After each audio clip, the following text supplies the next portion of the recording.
In today's video, we're going to be talking about Hurricane Tammy, the upcoming pattern where there's plenty of snowfall expected out west. Very typical for this time of year to be the transition into the snowy season for them, and we are seeing that happen.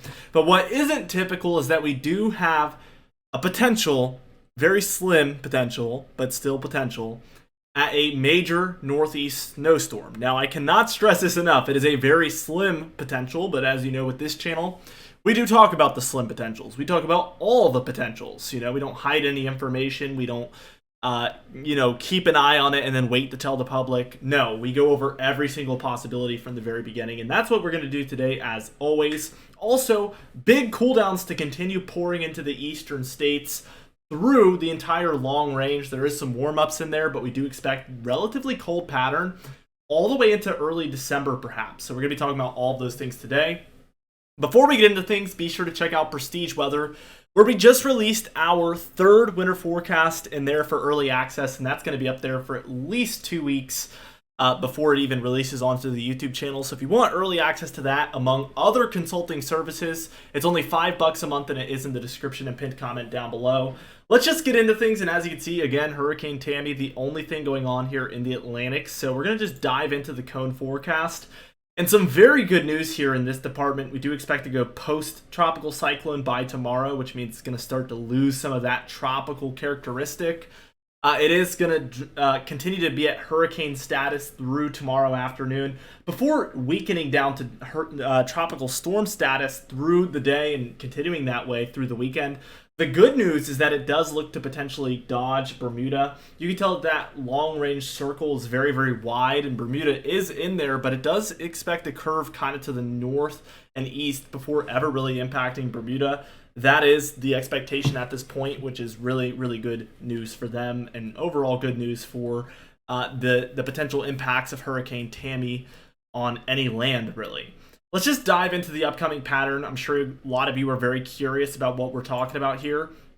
As we dive towards tomorrow afternoon, we see we have a full-fledged winter storm going on, a very major one at that, for the Rockies and some of these northern plains. We can see for states like Wyoming, Utah, Idaho, Montana, North Dakota, and bits of South Dakota here, we do have snowfall occurring. And then out to the east of it, we do have this really, really stormy area where we see a lot of this surging in from the Gulf of Mexico and moving up into the upper Midwest and the Great Lakes.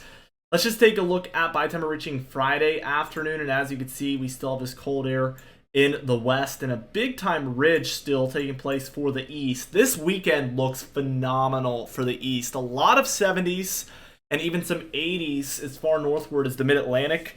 So it is going to probably be one of the last, if not literally the last, warm to even hot in some spots weekend of the year. So be sure to enjoy it. It's going to be a nice one.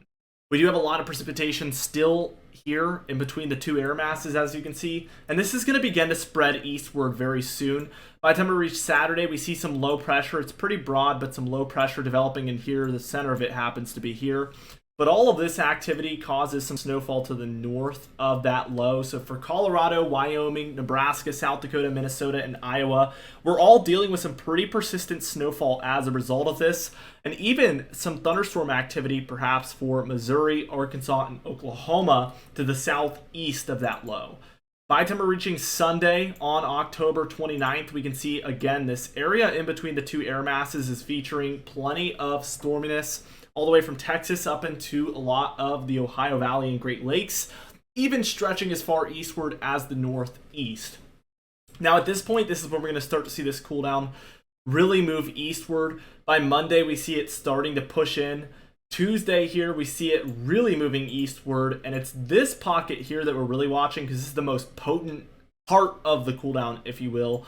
And this is likely going to kind of just curve around and move eastward.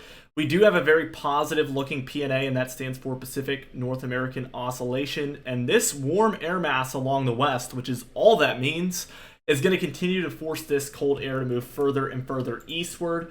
By the time we reach Wednesday, we'll start in the morning because this is when we see a very, very slim chance at an eastern snowstorm.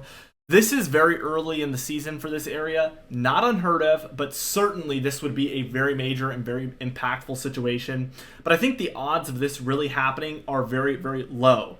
Now, if you check the comments on this video, I am sure that you are going to see so many comments complaining about the fact that I'm talking about this.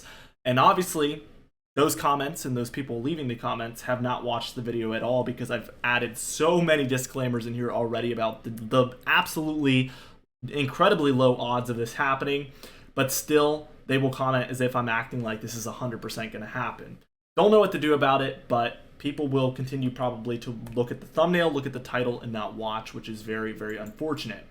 We see heavy snowfall starting for the morning of Wednesday, November 1st here. Again, very unusual, still very unlikely. By the afternoon, we see it moving into New England, some of New York's mountains as well. By Thursday, November 2nd, this is going to be maybe in the early morning hour of Thursday, November 2nd, we see this developing into a nor'easter here offshore of the mid-Atlantic. And really, why this model is showing this is we have this deep diving Arctic air and then a sharp turn northward of that jet stream. This actually, with this setup, could be even worse than this, I would say. It becomes a very major nor'easter offshore of New England here. We start to get cold air damming, and what that means is it's really just moving southward to the west of that low. And this is causing a lot more areas to turn back towards a mixed or snowy storm. This would be a very messy storm. Of course, if snowfall happened this early in the season, it would not be expected to be a very heavy accumulating snowfall.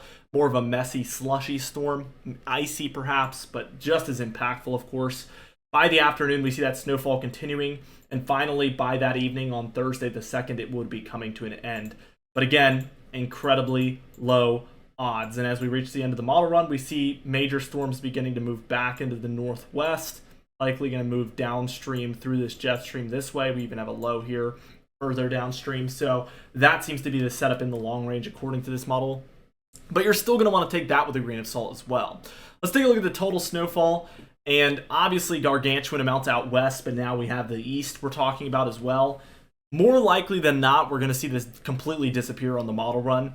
But if anything is showing up on the models, that means it is a possibility, and we have to treat it as such. Anywhere in the grays is a dusting, if anything. Blues are 2 to 6 inches, purples are 6 to 10, pinks are 10 to 20, and then your pastel blues, like we see for Colorado, Wyoming, bits of Idaho, Montana, and even North Dakota, are going to be 20 inches plus. So we are rapidly descending into more winter-like patterns here as we're seeing more and more snowfall with every single model run.